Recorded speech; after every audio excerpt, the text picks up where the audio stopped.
la Carlita.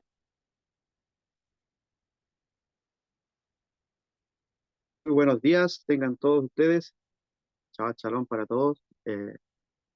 Ya en un nuevo estudio de la Torá, en esta nueva parashat y este nuevo libro que abrimos nuevamente, el cuarto libro de la Torá, ¿cierto? Escrito por Moisés, que comúnmente se le llama Números, pero nosotros conocemos que la traducción original es Bamidbar. Y a su vez, la parashat de esta porción también se llama Bamidbar. Siempre el principio de cuando comenzamos un libro, se lo repetió varias veces, pero para que a lo mejor alguien va por primera vez este video, si cuando comienza un nuevo libro, por ejemplo, Bereshit, su primera porción se llama Bereshit, su primera porción Shemot, y así, hoy día toca Bamidbar, el libro de números, su primera porción es Bamidbar, que significa en el desierto. Bamidbar le pusieron, o sea, números, perdón, le pusieron más que nada por lo que sucede de todo lo que es el conteo, un nuevo censo, además, entonces hay mucho número, mucho conteo, entonces, fondo más, más elevado, Bamidbar en el desierto, ¿cierto? Tiene un significado mayor que contar, porque sabemos que vimos en la parashat, unas parashat anteriores, el libro de Shemot, ¿cierto? En parashat Kitizá, que que Dios no estaba de acuerdo con el censo de contar, ¿cierto? Pero sí lo tuvo que hacer de una forma para poder salvar el alma de aquellos israelitas que pecaron después del becerro de oro, ¿cierto? Y lo hizo a través de números, no de conteo, que se dice que el contar es malo, es perjudicial porque a nosotros le ponemos, fragmentamos las cosas que contamos, las fragmentamos al tiro, como que las dividimos, le ponemos valor. Entonces, Dios de la forma que lo hizo fue por los cheques, ¿cierto? Por medio de monedas y fue contando al pueblo, fue censando. Entonces fue una manera que no afectara al pueblo. Entonces, esta parashat, esta porción, que parashat significa porción, que es una porción que fue dividida, la Torá, en porciones para dar vuelta el año estudiando la Torá. Esta sección de la Torá está en Bamidbar, ¿cierto? Números, desde el capítulo 1, versículo 1, ¿cierto? Hasta el 4. Son 4 capítulos que cubren hasta el versículo 20. Ahí está comprendida toda esta porción y hay variados temas y la mayoría, como les digo, están dedicados a conteos, a reparticiones y todas esas cosas. Aunque igual hay historias entre medio, pero es, es más que nada de eso.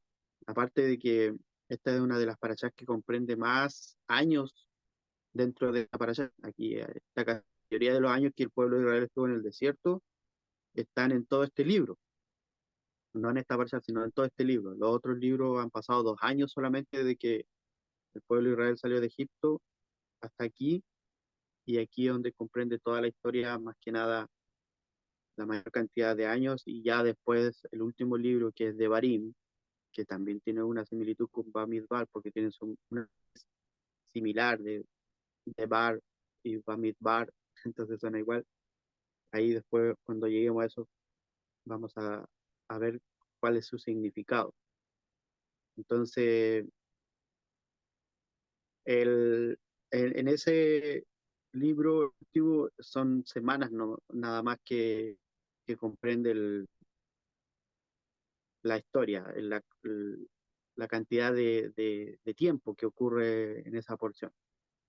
Pero este libro, Bamidbar, es como que fuera por eso se le llama el desierto, porque aquí es la mayor parte de años que permanece el pueblo de Israel en el desierto. O sea, hay una particularidad con el significado del desierto. Yo hace unos días reflexionaba sobre esto y publiqué por ahí lo que era para mí el vivir en el desierto. O sea, cada persona que pasa un desierto, porque podemos tener varios desiertos en nuestra vida, y la persona se fortalece. O sea, aunque el pueblo de Israel en esos tiempos, y yo creo que cada uno de nosotros renegamos cuando estamos en el desierto porque no tenemos las mismas comodidades que teníamos en Egipto, ¿cierto? Las mismas quizás comodidades físicas como lo tuvo el pueblo de Israel, pero estábamos esclavos. O sea, el estar en Egipto puede traerte una comodidad quizás superficial, pero tu condición es una condición de esclavitud, de esclavo. Entonces, es importante ver que para poder llegar a esta tierra que Dios prometió, que en un nivel más elevado significa otra cosa, eh, es otro nivel, nosotros estamos en el nivel Drash, es la alusión, podemos que el permanecer, el pasar por el desierto es necesario muchas veces. A veces no queremos que nos pasen cosas malas porque muchas veces decimos, no, es que eso no es para mí, cosas así. Pero para poder obtener esto, para poder fortalecer tu carácter, avanzar, hay que pasar por el desierto.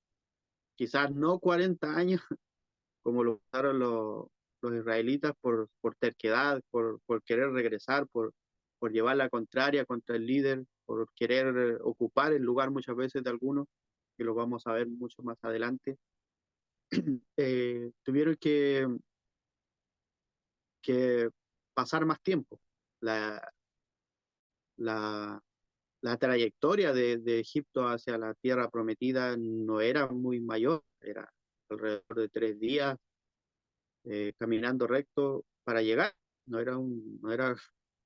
había que tomar un barco, no había que escalar montañas, sino que había que tomar una ruta y ese era el trayecto de llegada, pero Dios quiso hacer pasar al pueblo por esa situación para que después cuando llegue a la tierra que se le había pedido, ese carácter había sido formado y ya nada de lo demás que le digan, nada que le impongan, le iba a ser válido porque ellos ya también habrían aprendido a vivir como se vive en el desierto, sin las comodidades, sin que tener que tener toda la mano, sino que tener que trabajar porque mucha gente cree que el estar con Dios, Dios le va a proveer todo y nosotros cruzados de brazos y listo. No, no es así. Aunque Dios provee todo, pero también Él quiere que nosotros pongamos de nuestra parte, de nuestro trabajo, y que sea algo recíproco, que lo que se nos da, nosotros lo trabajemos. Entonces, muy importante esto, también otra cosa de pasar por el desierto es una, es algo como decir, de estar en contacto más con Dios. Por ejemplo, hay muchos relatos de personas que buscan la soledad en los momentos de que quieren tener conexión con Dios, buscan el no tener ninguna distracción alrededor. Porque en el desierto tú no tienes, ¿qué vas a mirar? ¿Qué vas a ver alrededor? Solamente un llano, un lugar que no, si miras al infinito ya se pierde para allá tu visión y no encuentras nada que te distraiga. Entonces, es como una comparación de buscar a Dios en el desierto, o sea, en la soledad, en solamente estar en contacto con Él. Jesús siempre hacía eso, siempre hay algunos relatos que dice, y Él se fue al desierto para tal y tal cosa, o sea, para orar, para ayunar, lo que sea. Entonces, en el desierto tiene muchos significados. En el desierto no hay vida, entonces en donde no hay vida, Dios produce vida. O sea, podemos ver que Dios produjo agua en el desierto, produjo alimento en el desierto. Entonces todas las cosas que a veces tenemos muy a la mano, nos hacen descuidarnos de lo que es más importante. Entonces eso es en el desierto tiene un significado tremendo en nuestras vidas, en nuestras almas. Esto es algo que sí tenemos que pasar. Nos gustaría evitarlo, pero es necesario. Obviamente hay cosas que no las buscamos, que no están en el desierto, ¿cierto? Que nosotros mismos nos atraemos y eso ya es responsabilidad de nosotros. Eso es como lo mismo que Israel. Podría haber pasado vivir bien, pero ellos por su le venían asuntos.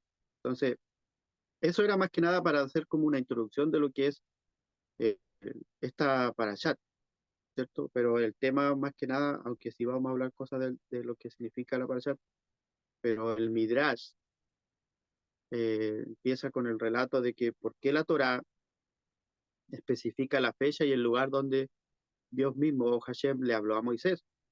Y el libro de Bamidbar comienza, y Hashem habló a Moisés, cuando dice siempre es cierto, yo lo digo aquí en hebreo, pero en la traducción para que los que no entienden de esto es, y Dios habló a Moisés en el desierto de Sinai, en el Mishkan, o sea, en el tabernáculo, en el primer día del segundo mes, Iyar, en el segundo año después de que ellos hubieran salido de la tierra. O sea, nombró todas las, específicamente el lugar, la fecha y el mes, todo muy específico. Entonces, aquí el Midrash va a dar la explicación de por qué lo nombra tan así. En otras partes no lo nombra así, tan específico.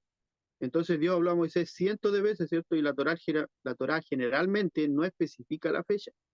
¿Y por qué entonces lo hace aquí? Y una parábola que relata el Midrash lo ilustra este punto. Un señor X, un famoso millonario, conocido por poseer varios rascacielos, ¿cierto? Rascacielos son los edificios grandes que hay, los más grandes que existen, ¿cierto? Eh, Tenía hartas cantidades de acciones en firmas importantes, granjas y propiedades en el sur. Era incapaz de hallar satisfacción en su vida personal. Se había acabado de divorciar de su segunda esposa, que sí creía en el matrimonio, la hija del rico magnate petrolero, quien había amargado sus días por su incesante disputar.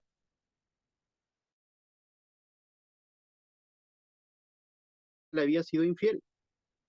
Raramente hablaba de estos matrimonios y cuando era interrogado por curiosos reporteros, rehusaba divulgar todo detalle, o sea, le hacía el tema.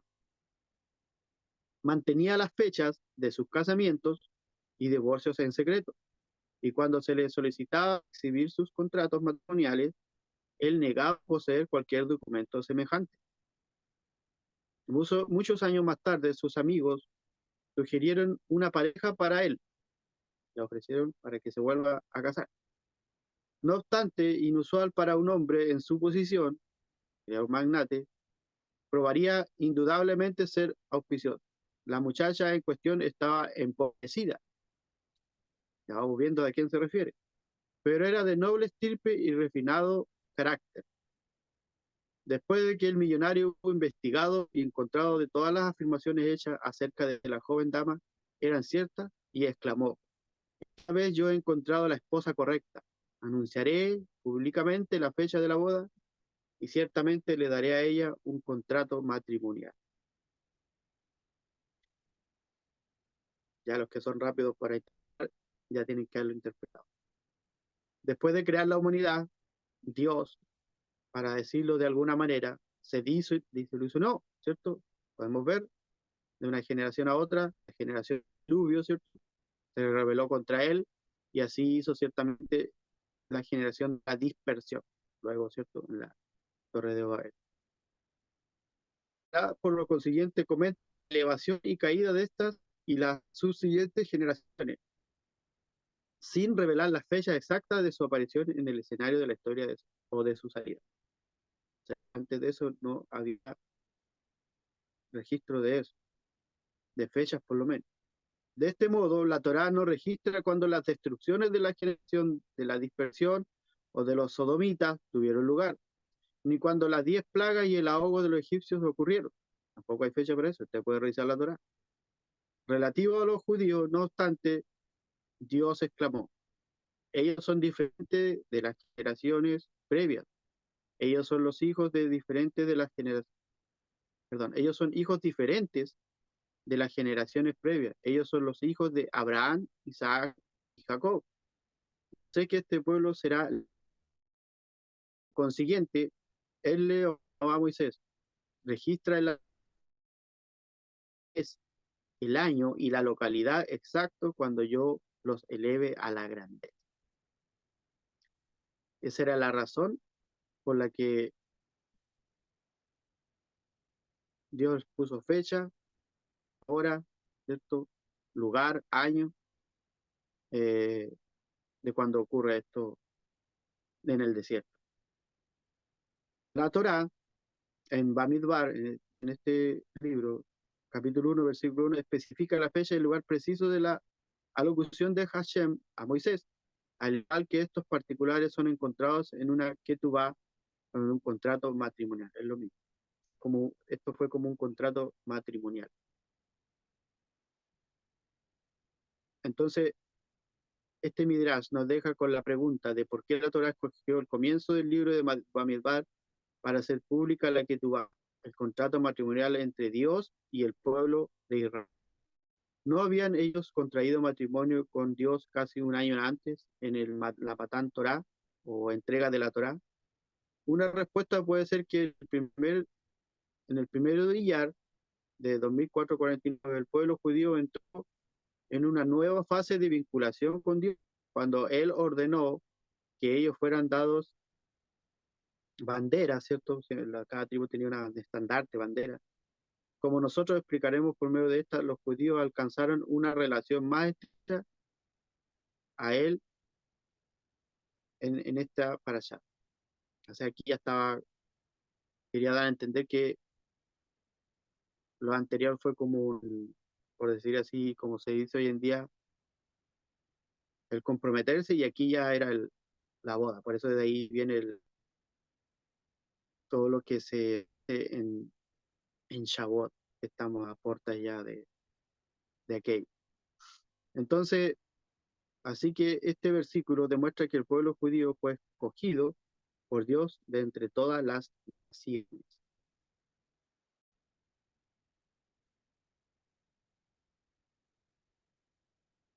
Y ahora vamos a ver un poco de lo que habla acerca de por qué Dios reveló la Torá o los escritos de esto del Pentateuco, como le llaman, que son los 5 libros escritos por Moisés.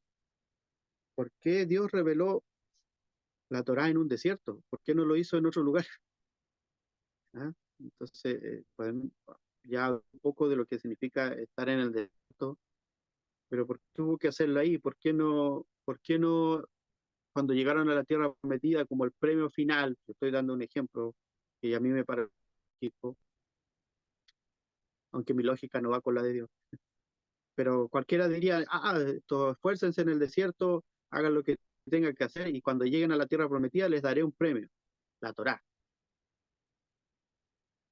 O sea, cualquiera lo podría mirar así, pero los que entienden de esto, los que han estudiado la Torá, han estudiado las escrituras, le tienen un significado y aquí el Midrash, los sabios del Midrash, dan su explicación. Entonces dice las palabras en el desierto de Sinaí, que Dios adrede eligió un desierto en el cual entregar la Torá. En la Torá dice claramente en el desierto. Hay varias razones de por qué Dios prefirió un desierto a una tierra habitada. Entre ellas, primero, si la Torá hubiera sido entregada en tierra de Israel, sus habitantes alegarían una relación especial con la Torá. Dios habló a los judíos en un lugar donde todos disfrutaban del libre acceso a fin de instruir a todo judío que tiene una parte y obligación igual a aquella que todo semejante judío. Esa es una de las razones por qué no la entregó en el pueblo. Sería muy obvio. Tenía que entregarlo en un lugar neutro. Otro punto. Revelando la Torá en Dios nos enseñó que a fin de volverse grande en estudio, uno debe hacerse a sí mismo como un desierto. Ese es sin dueño. Estas palabras implican, al igual que un desierto es libre para todos, para pisar sobre él, así un judío debe ser humilde. Importante este significado. Lo vuelvo a repetir. Al igual que un desierto es libre para todos, o sea, cualquiera puede ir a un desierto, no es tierra de nadie, o sea, nadie es dueño de eso, aunque yo sé que hay desiertos que pertenecen a un país, pero es libre para que todos puedan llegar, aunque no es muy bonito un tour por el desierto. Es algo que nadie quisiera ir, aunque existen, hay desiertos abiertos que se pueden ir y son un espectáculo. Por ejemplo, en Estados Unidos hay una parte que se llama Colorado y hay un cañón que dicen que es espectacular. Eh, lo dicen porque nunca he estado ahí, pero los que lo han visto dicen que es algo muy admirable a la vista. Entonces, la humildad, dice, ¿cierto? Que el judío debe aprender a ser humilde. La humildad es la condición de uno, es una virtud necesaria para tener esto en el estudio de la Torah, porque siempre hay que ir con humildad porque la Torah a ti te va a enseñar, no es que tú vayas a imponer algo en la Torah a ti es como tu maestra, es como tu guía. Entonces, para tener éxito en el estudio de la Torah y para una vida feliz en este mundo. La Torah sirve para este mundo y te enciende hacia al otro, más allá.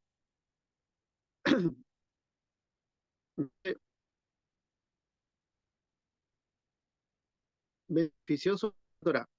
Para progresar en la Torah, uno debe buscar la compañía de eruditos, de maestros, ¿cierto? De jajamín, de sabios, que son más sabios que él, y aprender de ellos. Una persona altiva no acepta consejos y guías de otros.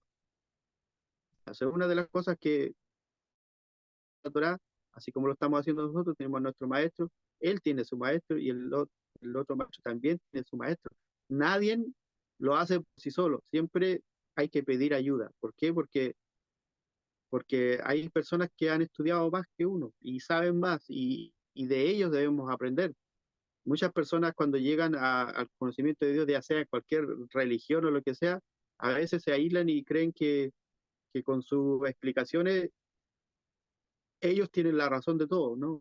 No es así.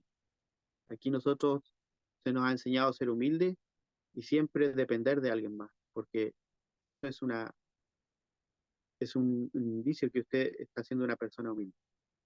Moisés podría haber hecho todo a su pinta, como se dice acá vulgarmente, pero no, siempre estaba en contacto con Dios y Dios le decía lo que tenía que hacer, de alguna y otra forma. Sí, tú a un profeta nunca habla de sí mismo, sino que siempre espera la voz de Dios. Y nosotros debemos ser profetas y sacerdotes. Yo sé que aquí hay profetas también. Alguien que está convencido de su propia superioridad, o sea, que una persona altiva, no se esforzará a sí mismo por cumplir aquellos mandamientos o mitzvot. Él considera sin importancia. Mucha gente dice, no, es que esos mandamientos del Antiguo Testamento eran para los levitas, eran para los sacerdotes, nosotros no tenemos nada que ver con eso, entonces, ¿por qué la Biblia les fue dada? ¿Por qué crearon la Biblia? La Biblia que muchas personas usan fue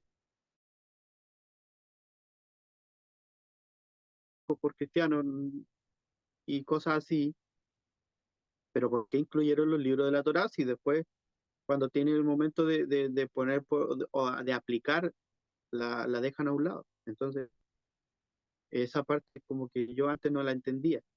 ¿Por qué este libro y nadie toca una enseñanza de ahí?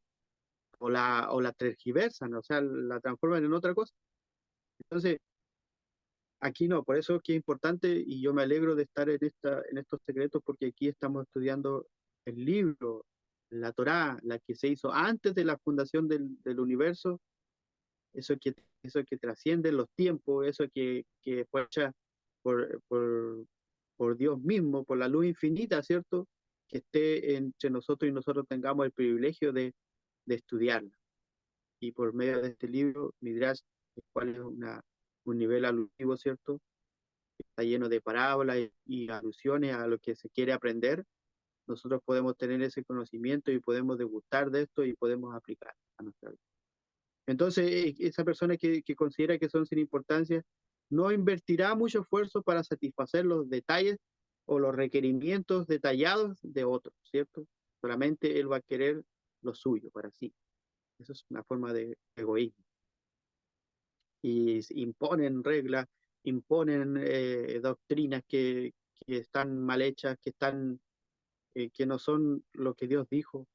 Entonces, ahí hacen errar a más personas. Y hoy en día usted puede preguntarle a cualquier persona y nunca te va a citar un texto bíblico, sino que, esto lo dijo tal y tal persona. No. ¿Por qué? Porque lo escuchó de un predicador, lo escuchó de alguien que estaba enseñando, y ese que estaba enseñando lo escuchó de otro que también venía errado, y así se va distorsionando la palabra.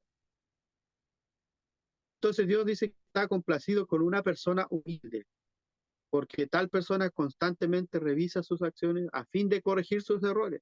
Y eso es lo que debemos hacer cada uno de nosotros. Una persona vanidosa, sin embargo, no está abierta a la crítica, ni es autocrítica. Por consiguiente, está lejos de hacer teshuva. O sea, está lejos de cómo se traduce, de arrepentirse de lo que está haciendo. ¿Por qué? Porque esa persona no acepta críticas de nadie. Por ejemplo, hay muchas veces que me han criticado cosas. Criticar no es malo, porque muchas veces ponemos la palabra de crítica como una palabra negativa. No, la crítica cuando es constructiva es fundamental para nuestra vida. Cuando ya es crítica de algo que tú estás haciendo, obviamente tú tienes que hacer un comentario porque tú sabes que tú estás en la verdad. En cambio, a veces me han hecho críticas, pero mi cuerpo, mi carne, ¿cierto? Mi condición, mi inclinación mala, no le gusta, pero mi alma adentro me está golpeando, está diciendo, acéptala, acéptala, porque esa crítica viene de Dios, esa crítica es buena para tu vida, para tu avance, para que avances en este desierto. Imagínense, el pueblo de Israel le venía una crítica de Dios o algo que les ayudara a avanzar, ellos recordaban Egipto, nos trajiste, allá había mejores cementerios para que nos muriéramos allá o que nos matase un egipcio, ¿no? Ellos lo encontraban mejor que estar en el desierto. Entonces, una persona vanidosa no está abierta a la crítica, ni a la autocrítica, no es autocrítica y tampoco a críticas de otros. Entonces está lejos de hacer teshuva. Los beneficios generales de la humanidad, ¿cierto? Una persona humilde disfruta la vida sin importar sus circunstancias reales. Eso es como vivir en el desierto. Una persona vanidosa está insatisfecha con su suerte. O sea, dice, nada me sale bien, trato de hacer esto y no me sale. ¿Por qué? Porque no ha corregido, no es una persona humilde. La persona vanidosa está convencida de que Dios y sus semejantes están en deuda con ella por sus talentos. O sea, cree que eso todo lo obtuvo porque, no sé, puedo dar un ejemplo, porque tiene una cara bonita, porque es musculoso, porque no, era como cuando Samuel, ¿cierto? El profeta Shemuel fue a buscar rey en Israel a la casa de Isaí, ¿cierto? Isaí al tiro le mostró a los más fornidos, a los que tenían fuerza para ser un rey. O sea, a lo mejor él pensó, eso se requiere para ser rey, ser una persona guerrera, ser una persona que salve a Israel de los demás pueblos. Ese era el pensamiento eh, enorme que tenía cada persona. Pero Dios le dijo, incluso el mismo Samuel lo pensó así. Pero Dios le dijo, no, no mire su apariencia de afuera, ni sus talentos que tenga, lo que ve el corazón. Y el corazón es difícil de para cualquier persona. Yo puedo mirarlo a usted, puedo ver cómo es. Incluso usted puede aparentar cosas que no es, pero su corazón yo no lo puedo ver. Solamente usted lo conoce y Dios. Entonces, cuando usted es una persona humilde, ese corazón sí se va a notar. pero cuando ya haga actos de humildad. Entonces, nunca está contento. Duda de las cosas que tiene que hacer. Entonces, si no está suficientemente recompensado con un reconocimiento o exigiendo dinero, sufre de descontento y frustración. Muchas veces queremos que se nos reconozca. Hacemos cosas con el único propósito que se nos reconozca. Ese no tiene que ser nuestro. Si hacemos esto, por ejemplo, nosotros que estudiamos esto no lo hacemos porque la gente nos reconozca, aunque la gente lo hace y se agradece por eso, ¿cierto? Pero no es nuestro propósito es que más personas lleguen a este conocimiento, de que esto se difunda. Ese es el que nos en nuestro corazón. Quizás nuestra carne sí piensa que nos reconozcan, pero el alma dentro dice, no, el alma se alimenta de esto, también quiere que los demás se alimenten, porque esta alma viene de parte de una misma. Somos todos la misma alma, solamente que estamos fragmentadas, son chispas desparramadas. Somos todos parte de una misma alma. Por lo tanto, para los demás, incluso hasta con la persona más incrédula,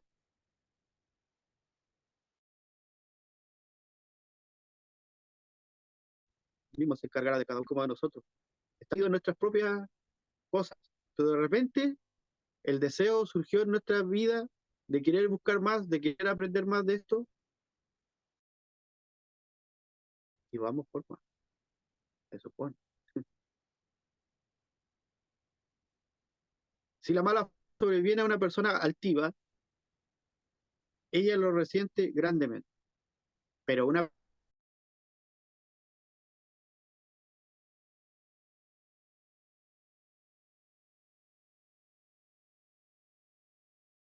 generación, incluidos los Eret Rad, las tribus mezcladas, perdón, los pueblos mezclados que eran de egipcios, y la generación que salió de Egipto, no llegaron todos a la tierra prometida.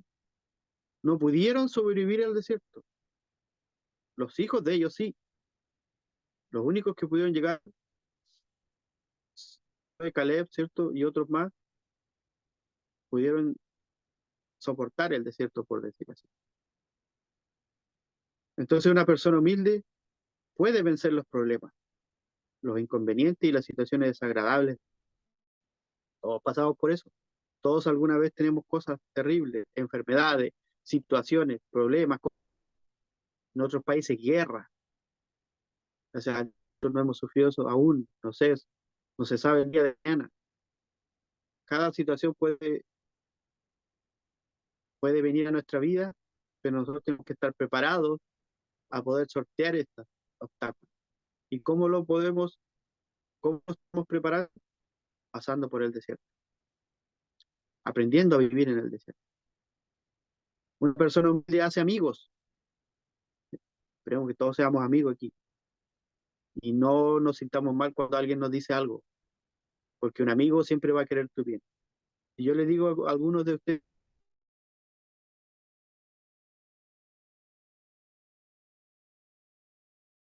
no lo tome como enemigo, no se quiera retirar a la primera del grupo, porque me dijo esto, que a lo mejor es para mi bien, me voy del grupo porque aquí no me valoran, porque aquí no toman en consideración lo que yo digo.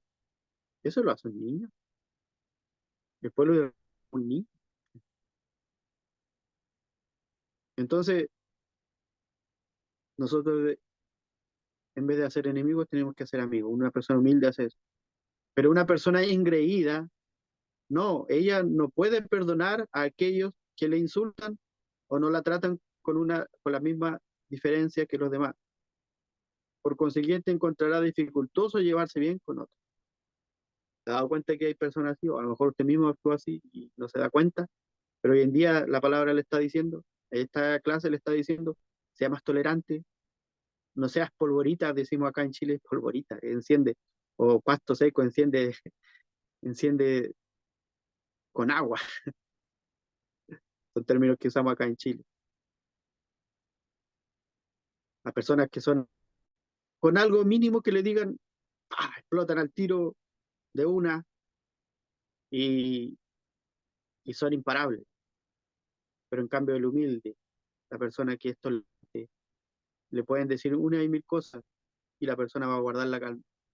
Obviamente hay momentos que hay que responder, pero respondemos de una forma mansa, de una forma que edifique al que está contrariando o al que está haciendo un conflicto. Si alguien empezó una discusión, usted tiene que ser capaz de terminar esa discusión, de dejar las cosas en paz, no de agrandarla más de lo que venía. Ese tiene que ser nuestra forma de hacer. Estas enseñanzas están buenísimas. Estas enseñanzas están buenísimas para la vida diaria. Entonces hay que llevarse bien con todo. Volviéndose como un desierto, también implica que un judío, ¿cierto? Un alma judía, que el judío, lo hemos dicho varias veces, judío no es el que nació en tierra de Israel físicamente. Judío es un grupo de almas que desea la adhesión con la luz infinita, con el Dios eterno. Esos somos nosotros, aunque no hayamos nacido allá en Israel. Y mucha gente dice, no, pero ustedes, ¿por qué estudian eso? Ustedes no son israelíes, eso es por el pueblo de Israel. Somos pueblo de Israel, somos pueblo de Israel interno, de interior, un alma. Esto no trasciende, esto es algo más allá. Entonces, un judío debe estar listo para sacrificar el confort, o sea, la comodidad material, por la atrás, o por la atrás, por el atrás. El concepto de desierto sugiere lo opuesto de civilización con su confort y lujos materiales. Ningún imperio llegó y se asentó en un desierto y decir, aquí voy a hacer mi imperio. Donde haya comodidad, donde haya eh, buenos pastos, agua, eran frutos. Siempre fue eso así. Lo importante aquí es dejar lo material de lado. No del todo, obviamente usted no tiene que descuidar sus asuntos. Como decía una hermana, claro, la idea, ojalá que, es cierto, no tener que trabajar. Y si tiene ese deseo grande en el corazón, Dios le va a conceder eso. Imagínese yo puedo poner mi ejemplo, yo antes de llegar a esto, yo le pedía un trabajo al Señor, ojalá, porque yo siempre antes trabajaba en retail y ahí tú puedes sábado y domingo y por turno y es algo estresante. Pero el último trabajo que tengo, que ya son 11 años que estoy ahí, ese es de lunes a viernes. Buenísimo, y he perdurado en el tiempo ahí. Y yo sin pedirlo, él ya me tenía preparado eso para los días de ahora. No puedo,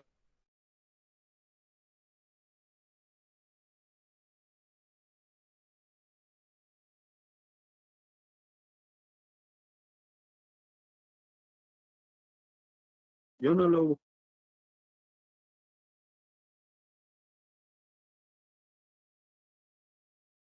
busqué así de esa forma. Y él ya me lo tenía preparado. Es cierto, sugiere lo opuesto de civilización, con su confort y lujos materiales.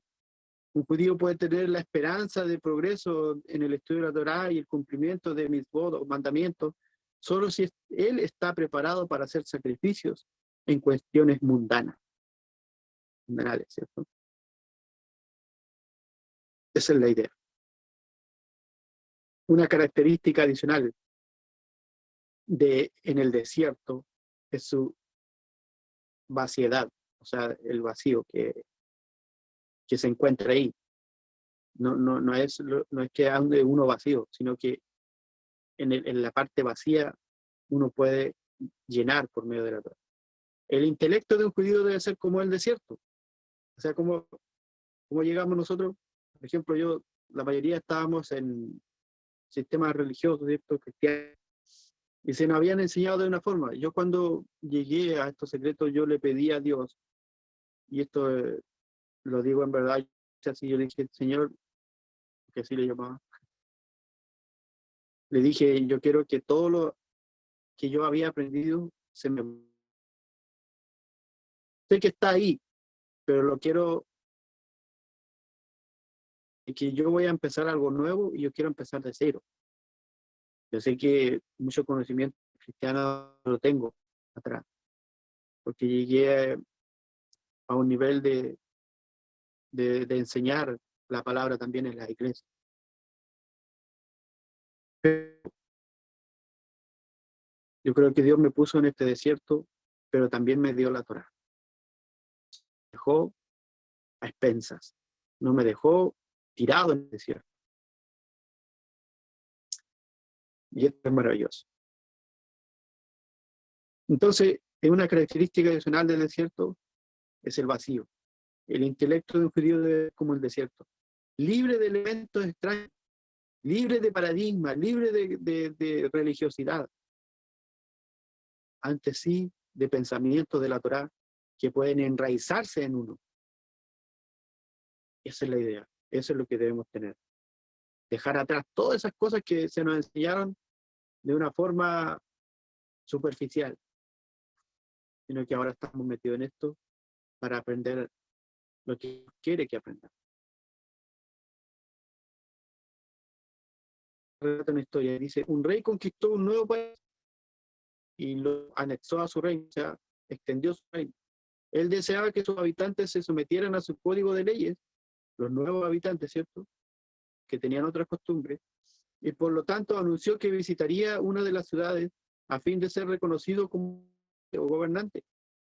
No obstante, cuando la carroza real arribó, no fue recibida por la esperada multitud, o sea, no lo querían, quizás como lo consiguió.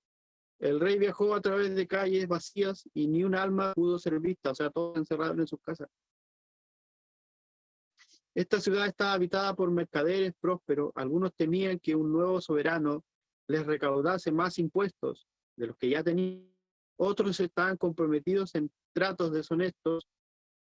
Temían que el rey pusiera fin a sus fraudes, o aún peor, los castigara. Era tratar de evadir la autoridad del nuevo rey. El rey comprendió que la población de esta ciudad era reacia a su gobierno. Por consiguiente, proclamó que visitaría una ciudad diferente el día siguiente. El espectáculo del primer día se repitió, la vista para saludar. O sea, el recibimiento no fue muy bueno. El rey entonces comprendió que los prósperos del recibían seriamente la autoridad. Más bien él debía asegurarse entre los menos afortunados, o sea, fue a los que sí necesitaban, los demás ya estaban cómodos en sus casas. Él repitió sus anuncios en las vecindades de ciudades que habían sido devastadas, ciertos barrios que estaban pobres, cuyos habitantes habían perdido sus posesiones y fortunas. Desposeído, escuchó el inminente arribo, se regocijó. Un monarca significaba esperanza para el futuro.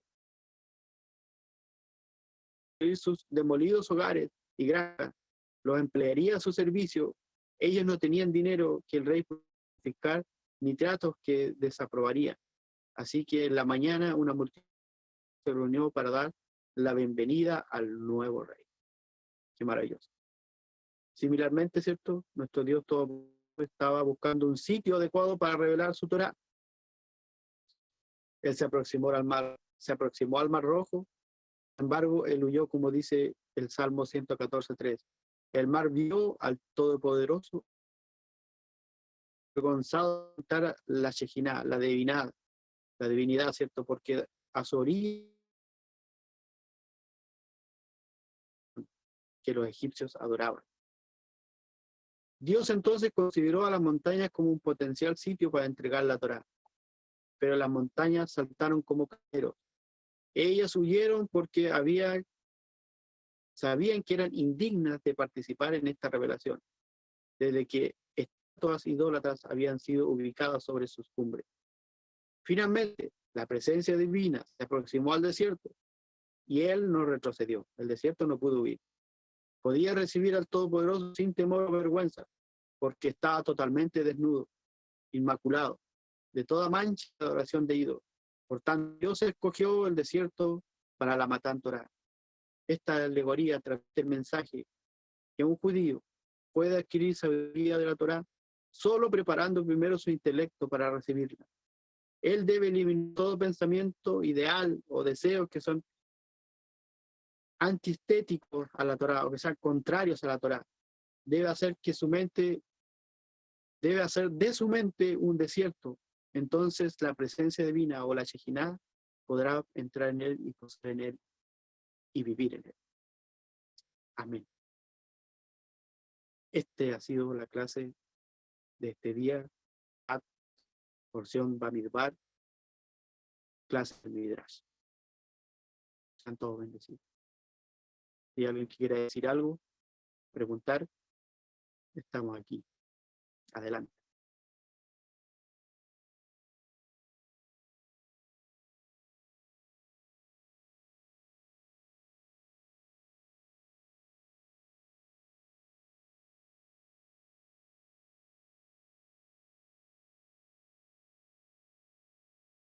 Gracias por estar.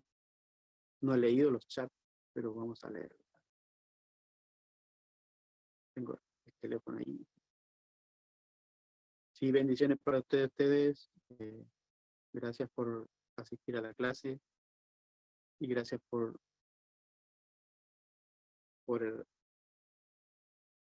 de otra forma aportar a desde usted igual manera. Bueno, si no hay nada que decir, esta ha sido la porción. Espero que les haya calado fondo, porque a mí sí me hizo entender muchas cosas, cosas que ya la había vivido y ahora están explicadas por medio de esta parasha. Así que doy gracias a todos ustedes, difundan esto, compártanlo, ¿cierto? Compártanlo en sus redes, compártanlo en sus amigos, sus familiares. Eso siempre les pedimos, no para obtener más likes, ni notificaciones, ni vistas, sino para que alcance para todos. Si usted está comiendo, convide también. Entonces, bendiciones para todos y hasta aquí ha sido el